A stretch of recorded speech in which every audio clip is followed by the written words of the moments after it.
Hi, my name's Rob Belcham. I'm lead designer and engineer on the DeepMind 12 project. We've had a lot of fun. I'd just like to give you a quick overview of some of the features that maybe you haven't seen. So if we kind of start on the left-hand side of the panel, I've just got a default patch loaded up here. So we've got an arpeggiator and sequencer. So there we go, put a hold on, leave that going. Don't know, do you want to walk through some of the menus, maybe some of the things we haven't been through? Give me an overview of the features of it too. Okay, sure. Well, I'll start from the top level. So we've got an arpeggiator, we've got a control sequencer, which is a modulation source. So it's a single channel per voice, and you can route that via the mod matrix to control pretty much anything you like. We've got two LFOs, and they're per voice, although they do have mono and phase link modes. So when you're operating unison, you can actually link the phase of the unison voices, which creates some interesting timbres. All the LFOs can be MIDI synced, as can the arpeggiator and sequencer. So we've got, obviously it started life heavily inspired from the Juno 106. So we have the same sawtooth and pulse width waveforms for DCO1. You've got the PWM. So at the moment that's operating in manual mode. If I hold edit, select the PWM fader, I can route any of the envelopes or LFOs to that PWM. So I'm struggling to hear it. So there we go, got the PWM going on there. So DCO2 has, it's essentially a square wave, but we have this tone modulation, which is it's like a cross between PWM and sync. If I give you a quick demo of what that sounds like. So at the moment we've got a separate pitch fader, so you can set the offset relative to DCO1. If I increase that tone mod, you can hear kind of what it's doing. And then I can route LFO, let's say LFO1 to that.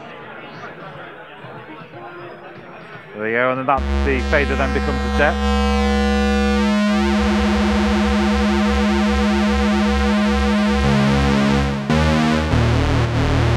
So all of a sudden you've got a nice big fat oscillator sound to work with. There's built-in noise. It's a kind of white noise, so there's not a huge bottom end to it, but it brings a nice kind of fizz into the sound. We want to kind of bring that in.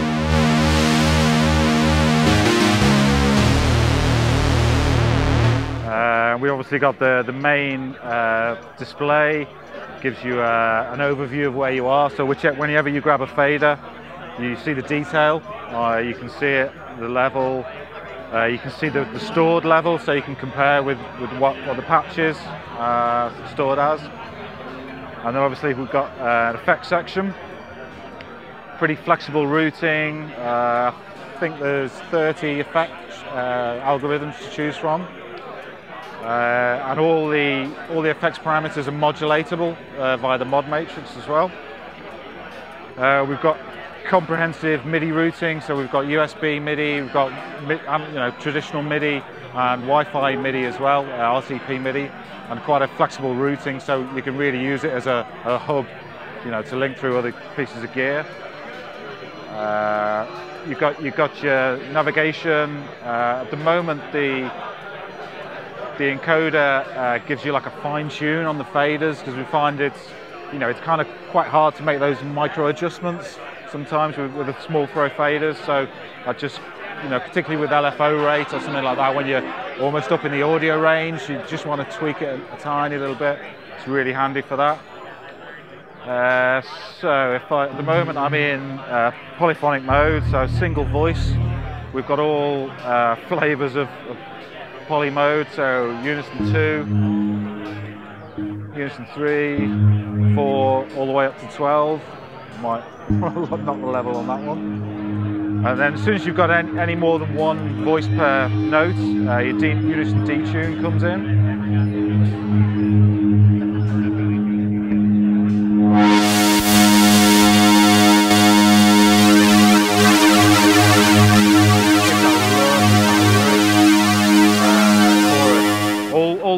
got stereo VCAs. There's a pan spread parameter which pans all the voices across the stereo spectrum, which creates this lovely kind of bouncing stereo field, you know, particularly arpeggiators and things. Again, you can modulate that. So the VCF, it's a 2-pole, 4-pole, pretty close, as close as we could get to the original Juno filter. So let's have a little look at that.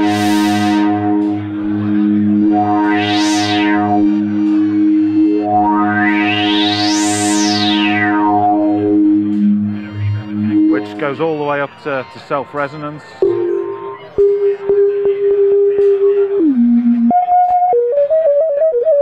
So there we're basically just playing the filter. The filter's playable, so it tracks the note.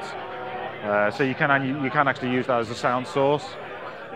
Things get kind of interesting when you start modulating that at audio rates as well. So you've got dedicated EMF depth, LFO depth, keyboard tracking.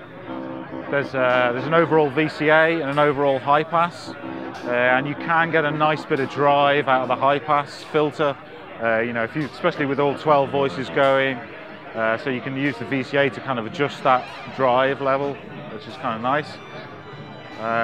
We've got 3 envelopes per voice again. Let's get something sensible out of this.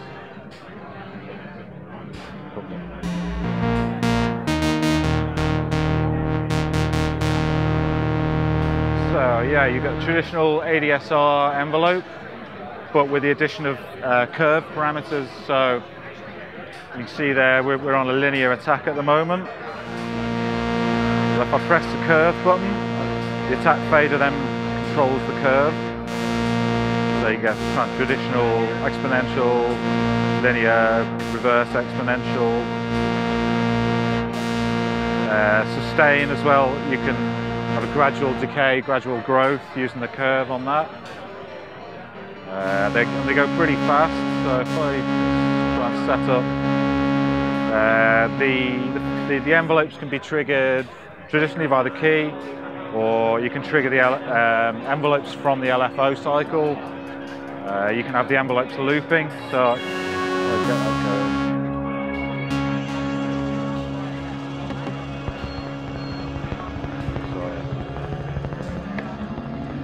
Kind of hard to hear. There we go. So you can hear that looping now. It goes pretty fast. There you go. This is kind of a nice little feature. What else we got? So yeah, we got a common high pass and a boost, which gives it a nice 6 dB lift down about 100 Hertz. Which is great for those warm basses and pads. But we're almost there. I think we're looking at the next production run due in a couple of weeks, the final set of boards, and then it's a case of ramping up production. So yeah, there's not a huge amount of changes. I think that there's an S going on the envelope because it's envelopes. We've obviously got screen printing on the back. They're getting slightly bigger vents in the side, and an internal fan that you can control the speed on, so you can turn it off if you want silent operation. It gets pretty warm, you know, there's a lot of electronics in here, so we find that just having that little internal fan in there just keeps the temperature consistent. Yeah, we're looking at end of year for mass production, hopefully in the shops by the end of the year.